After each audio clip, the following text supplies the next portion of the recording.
बारिश होने वाली है और तुमको आइसक्रीम खाने की पड़ी है। मारिया की जिद के सामने भला कौन बोल सकता था।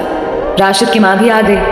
राशिद, जाओ ले जाओ मेरी बच्ची को, तेरे अब्बू आ गए हैं। मारिया बहुत लाडली भी थी। अब्बू से काफ़ी बातें सुनने के बाद आखिर अब्बू मान गए। अच्छा जाओ और जल्दी आना। राशिद ने बाइक स्टार्ट की। चल आ जा अब। मारिया बाइक पे बैठी। चलो। राशिद तंज करते हुए बोला, क्या मतलब चलो? जंग लड़ने जा रहे हैं, लड़की हो तुम, कोई मेकअप करो, कोई लिपस्टिक लगाओ, तैयार होकर जाओ। ये क्या डाकू रानी की तरह? चलो। मारिया गुस्से से बोली।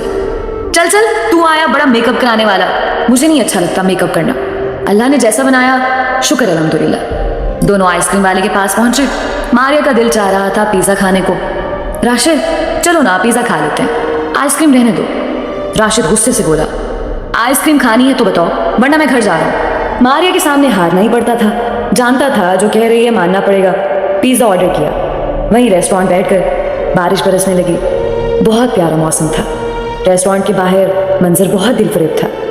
बारिश बहुत तेज थी। मारिया बारिश एंजॉय करने के लिए होटल के दरवाजे पे खड़ी हो गई। राशिद से कहने लगी, जब तक पिज़्ज़ा नहीं तैयार होता मैं बाहर खड़ी हूँ,